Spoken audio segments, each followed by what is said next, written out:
Au cours de son enquête, Guy Bouten a fait une rencontre qui lui a ouvert les yeux. Une rencontre avec un ancien agent de la sûreté belge. Cet agent secret, aujourd'hui à la retraite, se sent menacé. Il a brièvement fait partie d'une structure parallèle à l'armée secrète officielle. Une structure qui, depuis les locaux de la Sûreté d'État, était chargée des sales besognes dans le royaume. C'était bien, c'était une section tout à fait officielle. C'était très secret, très compartimenté. C'était le recrutement d'agents dormants, avec cache d'armes, etc. Communication par satellite et voilà. Mais ça, c'était officiel, tandis que l'autre avait l'air absolument pas officiel. Christian Smets me fait venir dans son bureau et me dit « Est-ce que ça t'intéresserait de faire partie... Enfin, Raz voudrait créer une section spéciale. Section spéciale P, ça s'appellerait. Et j'aimerais bien que tu en fasses partie. Est-ce que tu serais éventuellement d'accord ?» Moi, je dis, écoute, pourquoi y faire? Faire du renseignement, enfin, faire des trucs spéciaux, quoi. Je dis, oui, mais dans quel genre? Écoute, tu connais Raz, il est tordu, donc c'est des trucs vraiment tordus de chez tordus. Je sais pas t'expliquer plus. On a collaboré à certaines œuvres, pas propres, et qu'alors, on aime bien savoir, on n'aime pas transmettre à la justice, on n'aime pas travailler trop avec les autres services, donc on travaille un peu en vase clos. Une armée secrète parallèle au sein des services de la Sûreté d'État. Selon l'enquête de Guy Bouten, les services de renseignement de l'armée avaient également dédoublé leur structure. Un autre réseau d'agents, lui aussi chargé d'exécuter certaines basses besognes. C'est la raison d'État qui empêche qu'on trouve les vrais coupables. Entre les CBA officiels et les crimes, il n'y a pas de lien. Ce qui est arrivé, c'est que des militaires, des gendarmes, ont créé en Belgique, avec l'appui des Américains, un stay behind parallèle, un stay behind bis, si vous voulez, qui a commis ces actes de terrorisme, entre autres pour se défendre contre les communistes, pour déstabiliser l'État, justement pour renforcer les services d'ordre, parce que les Américains considéraient la Belgique comme le ventre mou de l'Europe, et il fallait donc renforcer la police et la gendarmerie. Et fin 85, après le massacre d'Alost, ils ont atteint leur but parce que ces services d'ordre ont été renforcés d'une manière spectaculaire.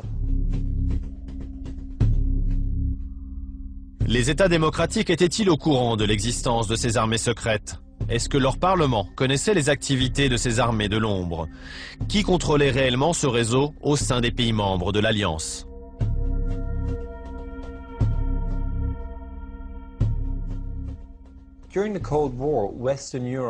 Pendant la guerre froide, les pays d'Europe de l'Ouest étaient censés être libres et démocratiques. Le Parlement doit en principe être tenu informé de la création d'une telle structure. Nous savons aujourd'hui que cela n'était pas le cas. D'ailleurs, lorsque les armées secrètes ont été découvertes en 1990, le Parlement européen a condamné très fortement la création de ce réseau clandestin d'armées secrètes. Il s'agissait donc bien d'une conspiration au sens strict du terme. Un petit groupe d'individus a décidé de créer une structure secrète en se disant que c'était une bonne idée. Toutefois, les parlementaires qui l'ont appris que bien plus tard étaient furieux. Il n'y a plus aucun équilibre entre les pouvoirs et personne pour contrôler ces armées secrètes.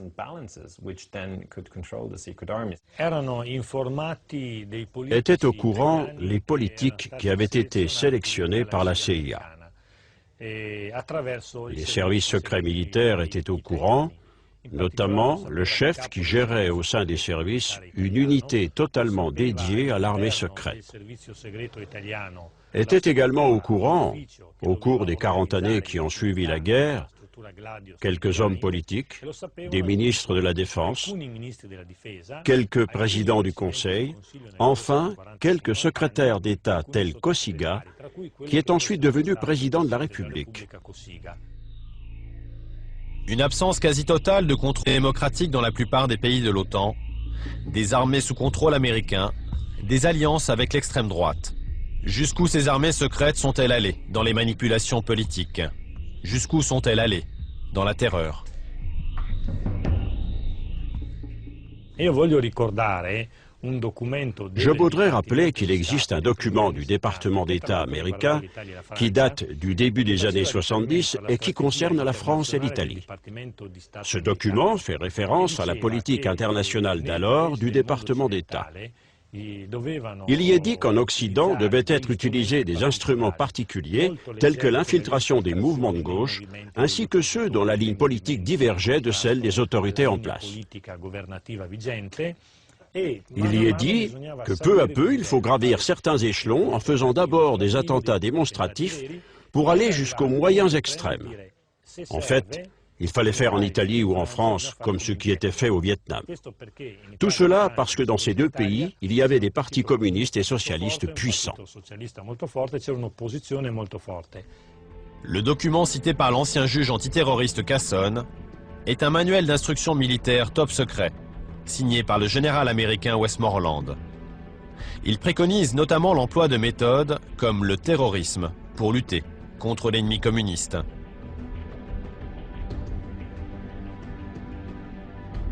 Il y aura des moments où les gouvernements montreront de la passivité face aux dangers communistes. Dans ces cas, les agents américains doivent pouvoir lancer des opérations spéciales pour convaincre ces gouvernements et leurs opinions publiques du danger communiste.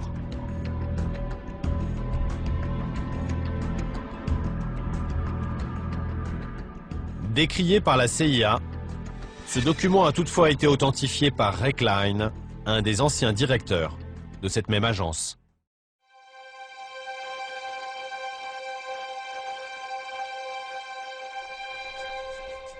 L'Italie est confrontée à une intense effervescence sociale et politique depuis la fin des années 60. Le Parti communiste n'y a jamais été aussi puissant et se rapproche du pouvoir. De cette agitation mal canalisée, naissent une multitude de groupuscules gauchistes qui prônent une lutte armée insurrectionnelle. Parmi eux, les Brigades Rouges, qui ciblent leurs attaques sur l'État et les grandes multinationales. En face, il y a des groupes néofascistes et l'État italien.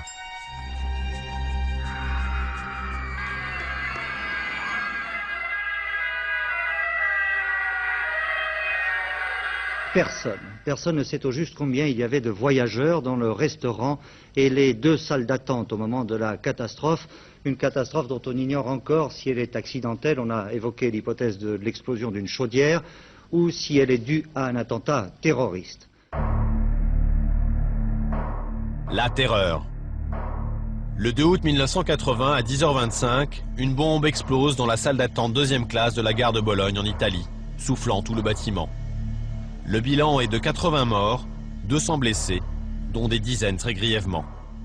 Bonjour à tous. À Bologne, en Italie, dans l'explosion de la gare centrale, pour le moment, aucune preuve qu'il s'agit d'un attentat.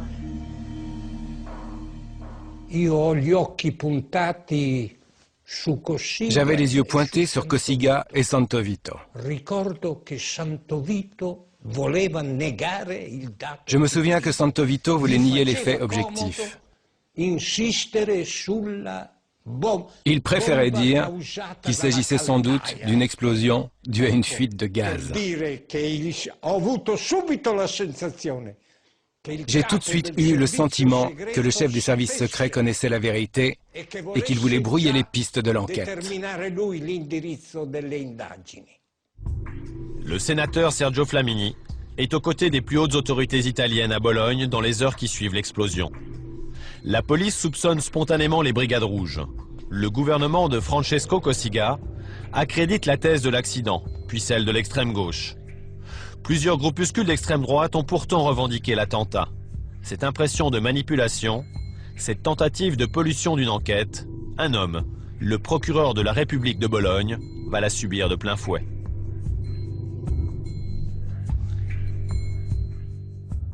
C'era qualcosa di estremamente grave da nascondere. Cela a été très dur de découvrir cette réalité.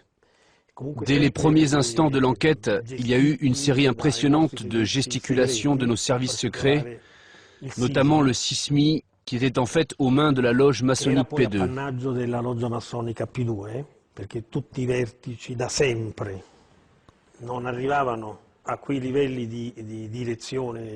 D'ailleurs, j'ai découvert lors de mon enquête sur l'attentat de Bologne que tous les services secrets du pays étaient littéralement inféodés à cette loge maçonnique.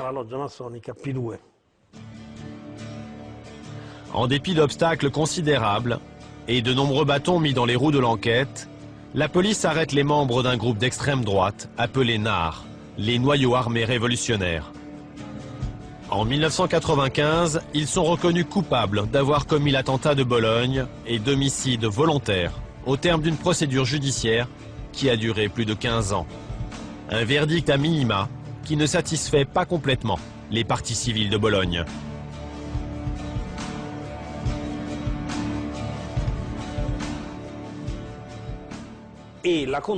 J'avais déjà eu affaire à ce type d'attentat avec celui de la place Fontana, dans lequel j'avais réussi à faire condamner 2 néo-nazis qui appartenaient à la loge maçonnique P2.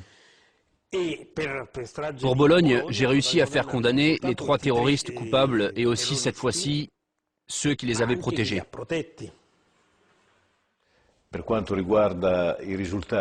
Il reste encore beaucoup à faire. Il manque encore les commanditaires de cet attentat, même s'il faut souligner que c'est l'un des rares attentats pour lequel on a pu condamner les exécutants. L'enquête est par contre encore ouverte sur les commanditaires. Pourtant, la piste remonte jusqu'au glaive, l'armée secrète italienne, la loge maçonnique P2 et son grand maître, Licio Gelli.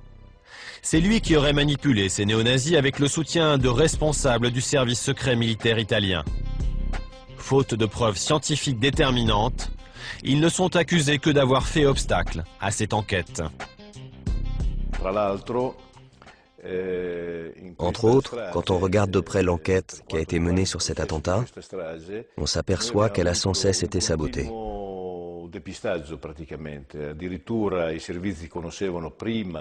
Les services secrets savaient parfaitement à l'avance ce qui allait se passer. Ils le savaient dès la veille de l'attentat et ils n'ont rien fait pour arrêter les assassins.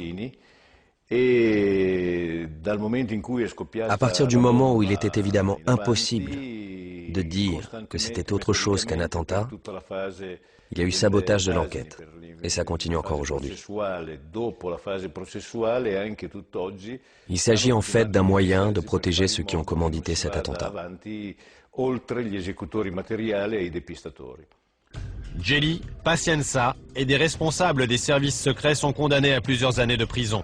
Tous des hommes de l'armée secrète. Pazienza, chef adjoint des services en 80, agent de la CIA et proche de l'OTAN, était notamment accusé d'avoir placé une bombe dans un train en 1981. Des explosifs identiques à ceux de Bologne afin d'égarer les pistes des enquêteurs. Le grand chef des services secrets en 80, un autre homme de Gelli, le général Santo Vito, devait lui aussi être condamné. Ce dernier est décédé pendant le procès, avant qu'il ne puisse donner les commanditaires de l'attentat de Bologne. Gelli reconnaît aujourd'hui que c'était un homme à lui. Les services secrets italiens savaient qui était leur chef. Leur patron avait été nommé par moi lorsque je dirigeais la loge P2. J'avais fait nommer le général Micheli, le général Giuseppe Santo Vito et aussi l'amiral Martini. Ils étaient des nôtres. Donc, pendant de longues années, les chefs des services secrets prenaient leurs ordres chez ceux qui les avaient nommés, c'est-à-dire moi. Un aveu dont la portée est terrible pour la démocratie italienne.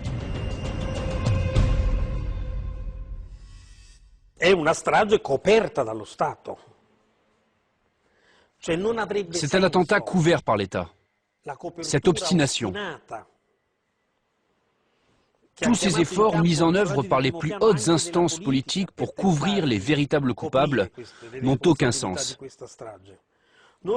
si ce n'est effectivement pour dissimuler les responsabilités de l'État et du monde politique.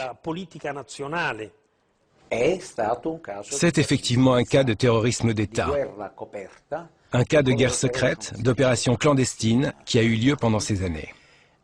Un prix, un très lourd tribut que nous avons dû payer pour la guerre froide.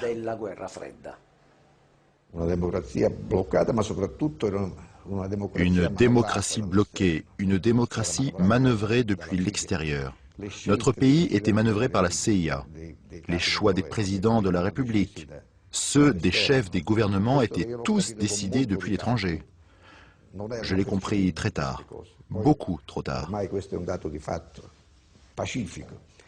C'est ce qui explique que Cossiga a toujours protégé un homme comme Djeli, qui était en fait une créature de la CIA et des États-Unis. C'était un personnage très important. Les armées secrètes de l'OTAN ont fait l'objet d'une commission d'enquête en Italie. Cette structure secrète y a été sévèrement jugée. Mais une condamnation à portée limitée. Ceux qui sont derrière, ceux qui savaient, les commanditaires de ces attentats, n'ont été et ne seront sans doute jamais punis.